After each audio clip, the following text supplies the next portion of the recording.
চারিদিকে যখন শ্রাদ্ধবাড়ি ব্লকের ছড়াছড়ি ছিল, সেই সময়ে আমার এই ভিডিওটি আসলেই একটি শ্রাদ্ধবাড়ির ব্লগ।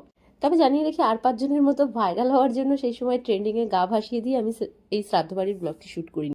এই ব্লগটি আমার আর 5টা ভিডিওর মতো আমার চ্যানেলে যেরকম আমি আমার প্রাত্যহিক জীবনের কিছু না কিছু ঘটনা শেয়ার করি বা আমি কি করছি কি না করছি সেগুলো শেয়ার করি, তেমনই একটি ব্লগ।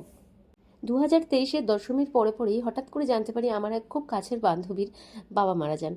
যদিও তার কয়েকদিন আগেই তিনি হসপিটালাইজ ছিলেন, সমস্তটাই জানতাম, কিন্তু হঠাৎ করে যে তিনি মারা যাবেন এটা আমরা কখনো আশা করিনি। তো তার বাড়ি হচ্ছে গোসবা, আর আমি আমার জীবনে প্রথমবার যেতে চলেছি গোসবায়। আরও বান্ধবীরা যাওয়ার কথা ছিল, বিভিন্ন কারণে সবাই যেয়ে উঠতে পারেনি, কিন্তু যেহেতু প্রথমেই বলেছি আমার এক কাছের বান্ধবী হয়, তো সেখানে তার বাবা মারা গেছে, আমার যাওয়াটা আমি নিজে মনে করি আমার কর্তব্য। একদম ভোর ভোর বেরিয়ে পড়েছিলাম আমরা কর্তাকিন্নি দুজনে মিলে, আর আমরা দুজনে মিলেই আজকে ওর বাড়িতে যাচ্ছি। যেহেতু আমরা চেয়েছিলাম একদিনের মধ্যেই ব্যাক করব, সেই কারণে আমরা ভোর ভোর বেরোনোর চেষ্টা করেছি। তো সকালবেলা সর্বপ্রথমে ট্রেন ধরে আমরা চলে এসেছিলাম ক্যানিংয়ে, এবং এখান থেকে একটু যাবতীয় কিছু প্রয়োজনীয় জিনিসপত্র কেনাকাটি করছিলাম। আর ক্যানিংয়ে আসলে যেই জিনিসটা দেখে আমরা সামলাতে পারি না নিজেদেরকে, সেটা হলো পেয়ারা। এখান থেকে এককালীনও গাড়ি পাওয়া যায়, কিন্তু আমরা একটু ভাঙা ভাঙা গাড়িতে, মানে মাঝে মাঝে থেমে থেমে যাওয়ার চেষ্টা করেছিলাম। তো সেই মতো আমরা প্রথমে চলে এসেছিলাম সোনাখালিতে, এবং এখান থেকে আমি ফার্মেসিতে এসেছিলাম, কারণ আমার দাঁতে প্রচণ্ড ব্যথা করছিল, আর এত প্রচণ্ড ব্যথা করছিল ধারণার বাইরে। সে কারণবশত একটু মেডিসিন নিয়ে নিয়েছিলাম এবং জল নিয়ে নিয়েছিলাম। নেওয়ার পরে নেক্সট অটো ধরে আমরা বেরিয়ে পড়েছিলাম। এটা ক্রস করছিলাম আমরা বাসন্তী ব্রিজ আমার প্রায়ই ক্রস করতে হয়, কারণ হচ্ছে এদিকে আমার গ্রামের বাড়ি, বলা যায় যে আমার হাজব্যান্ডের গ্রামের বাড়ি। তো আমাদের তো যাওয়া আসা থাকেই, বছরের মধ্যে 3-4 বার, আরও বেশিই হয়। কিন্তু গোসবায় আমার লাইফে আমি ফার্স্ট টাইম যাচ্ছি। আমার কর্তামশাই আগে গিয়েছেন, কারণ উনি এদিককার ছিলেন। তো এদিকে যাওয়া আসা ওনার অনেক কম বয়স থেকেই ছিল। বান্ধবীর কাছ থেকে শুধুমাত্র তার বাড়ির অ্যাড্রেসটুকু নিয়েছি, বাকি পথ আমার কর্তামশাই আমাকে ডিরেকশন দিয়ে নিয়ে যাচ্ছে। এবার ছিল সেই মুহূর্তটা, যে মুহূর্তে আমি নদী পার হব, আর যেটা আমার লাইফের সব থেকে ভয়ের কারণ। মানে আমি নদীপথটা ভীষণ পরিমাণে ভয় পাই, আমি কেন জানি না। হ্যাঁ, ব্রিজের উপর থেকে যাব ঠিক আছে, বাট নৌকো বা বোট, এটা আমার কাছে ভীষণ ভয়ের বিষয়। এইটা ছিল সেই মুহূর্তটা, চারিদিকে নদী দেখে আমার ভেতরটা যেন কাঁপছিল। তো তারপরেও গেলাম, অগত্যা আমাকে তো যেতেই হবে। আমি এটাই ভাবি যে একটা মানুষ উঠতে আমি ভয় পাই, এর ভিতরে কিন্তু যানবাহনও চলাচল করে, মানে এই বোটে করে গাড়ি সাইকেল সমস্ত কিছু পারাপার হয়। তো যাই হোক, আমি ওই নৌকোর সাইডে বসেছিলাম, একটা মুহূর্তে আমি উঠে গেলাম, কারণ হচ্ছে আমার পক্ষে ওখানে বসে থাকা ভীষণ কষ্টকর এবং ভীষণ ভয়ের বিষয়। তারপরে আমরা চলে এসেছি গোসবা বাজারটি বেশ বড়। আমার হাজব্যান্ড জানলেও আমি জানিয়ে রাখি, আমার কাছে এই বিষয়টি একেবারে অজানা ছিল যে গোসবা মানে এতটা দূর কলকাতা থেকে, বা একটা লোকাঞ্চল থেকে নদীর পার করে এতটা দূরে যে এতটা জাঁকজমকপূর্ণ পরিস্থিতি থাকতে পারে, এটা আমার পক্ষে ধারণার বাইরে ছিল। আমরা দুজনে মিলে বাজারটিকে ঘুরেছি। বাজারটি ঘুরতে আমাদের বেশ কিছুটা টাইম লেগেছে। তারপরে আমরা একটা টোটো ধরে চলে এসেছি বান্ধবীর বাড়ির উদ্দেশ্যে। এখানকার রাস্তাঘাটগুলিও বেশ সুন্দর। এখন সকাল ওই 10:30 মতো বাজে। বান্ধবীকে ফোন করেছিলাম, তারপরে ও রাস্তা থেকে এসে দিয়ে গিয়েছিল, এবং তারপরে বাড়িতে এসে সকলের সঙ্গে পরিচয় হয়েছে। আর এই ফুটেজটি যেটা এখন আমি দেখাচ্ছি, এটা ছিল আমাদের লাঞ্চের পরে, দুপুরবেলা খাওয়া দাওয়ার পরে। ওদের একটি পানের বরজ আছে। পানের বরজ সম্পর্কে বলে রাখি, আমার মায়ের কাছে ছোটোবেলা থেকেই শুনেছি আমার দাদুর নাকি পানের বরজ ছিল বাংলাদেশে, মানে আমার দাদুরা তো বাংলাদেশের মানুষ।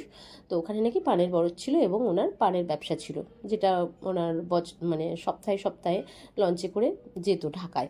তো মায়ের কাছে অনেক গল্প শুনেছি এবং টুকটাক হয়তো দেখেছি, কিন্তু এভাবে পানের বরজের ভেতরে ঢুকে আমার কখনো দেখা হয়নি। তো আমার এই বান্ধবীটিরও পানের বরজ আছে, মানে বান্ধবীটির বাবা করতেন। এখন ওনার বাবা নেই, মানে ওর বাবা নেই, মারা গেলেন, আজকের তারই কাজ। সেখানেই আমি এসেছি।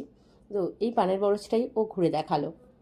এই খুঁটিনাটি অনেক কথা বললাম, অনেক গল্প করলাম। অরিজিনাল ভয়েসগুলো মিউট করে দিয়েছি, কারণ হলো সমস্ত ভয়েসের সঙ্গে এতদিন পর আমি এডিট করছি, সামঞ্জস্যতা বজায় থাকবে না, সে কারণে।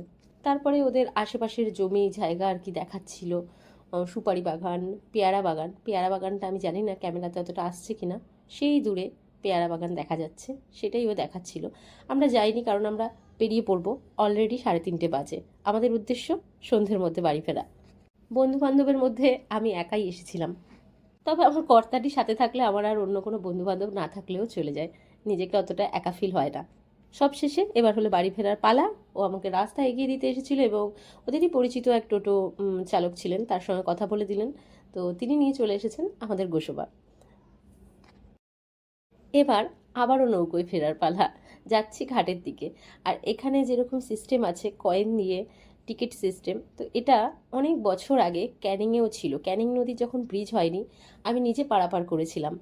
তো তখনও এই সিস্টেমটা ছিল। এখন তো ব্রিজ হয়ে গেছে আর ক্যানিং নদী মরেই গেছে বলা চলে, যেটাকে মাতলা একেবারে শুকনো প্রায়। তো এগুলো আর দেখা যায় না, কিন্তু আমি দেখেছিলাম যখন নদী আর কি খুবই ভরন্ত ছিল এরকম সময়।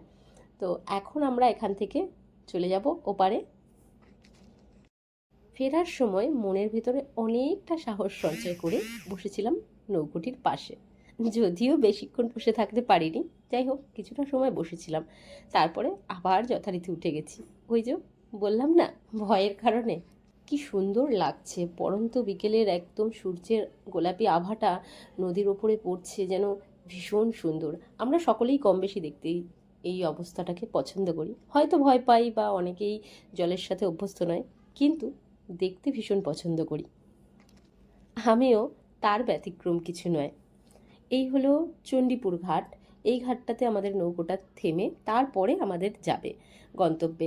এই ঘাটটায় আমি, আমার মনে পড়ে ক্লাস যখন 4-এ পড়ি তখন মা বাবার সাথে এসেছিলাম। এখানে আমাদের ভীষণ ক্লোজ রিলেটিভ থাকে। তো আর আসা হয় না, এখন ব্যস্ততায়ও আসা হয় না এবং আমি তো ভয় পাই। তো ফার্স্ট অ্যান্ড লাস্ট টাইম তখন এসেছিলাম। এরই মাঝে চেষ্টা করছিলাম এই লঞ্চের উপরে যে নাম্বারগুলো আছে, লঞ্চ নয় ঠিক, এগুলো এক ধরনের বোট বলা চলে, ট্যুরিস্ট বোট। তো ওই নাম্বারগুলো আমি নোট করবার কারণ হচ্ছে আমাদের খুব ইচ্ছা আছে খুব তাড়াতাড়ি নিজেরা একদম নিজেদের কিছু আত্মীয় পরিজন মিলে আসবো ঘুরতে। তো সেই কারণে আমাদের একটি বোটের ভীষণ প্রয়োজন। তো সেই কারণে আমি নাম্বারগুলো নোট করবার চেষ্টা করছিলাম, দুজনে মিলে অবশ্যই।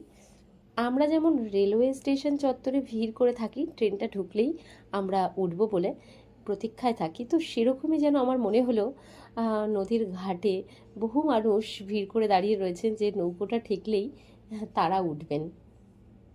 ওই উদ্দেশ্য একটাই যে একটু ভালো জায়গা পেবেন, একটু ভালোভাবে বসে যাবেন। তো আমরা তারপরে গাড়ি ধরে চলে এসেছিলাম ক্যানিংয়ে। আর ক্যানিং থেকে যাব বা ক্যানিং হয়ে যাব আর মাছ বাজারে একটু ঢোকা হবে না, সেটা তো হতেই পারে না, না। তো সেই কারণবশত আমরা চলে এসেছিলাম একটু মাছ নিতে। আর ক্যানিংয়ে আসলে মাছটা আমাদের ম্যান্ডেটরি, এরকম একটা ব্যাপার। আর যদি হাতে অবশ্যই মাছ কিনবার মতো সময় থাকে। আগে মাছ কিনতে হলে বাজারের ভেতরে যেতে হতো, ক্যানিং বাজারটা স্টেশন থেকে একটু ভেতরে, কিন্তু এই স্টেশন পার্শ্ববর্তী এই বিক্রেতাগুলি এখন বসবার কারণে আমাদের বেশ সুবিধাই হয়, কারণ হাতে অল্প সময় থাকলেও আমরা একটু রিস্ক নিয়ে মাছগুলো কিনে নিতে পারি। তো যাই হোক আজকের একটু বেশিই সময় ছিল, সে কারণে আমিও ছিলাম, না হলে আমি অলরেডি ট্রেনে উঠে বসে থাকি, উনি নিয়ে আসেন। তো যাই হোক আমরা চলে এসেছি গড়িয়া, এবার পৌঁছে যাবো বাড়িতে। আর আমরা ভোরবেলা বেরিয়েছিলাম এবং সন্ধে পর্যন্ত বাড়িতে ফিরে গেলাম।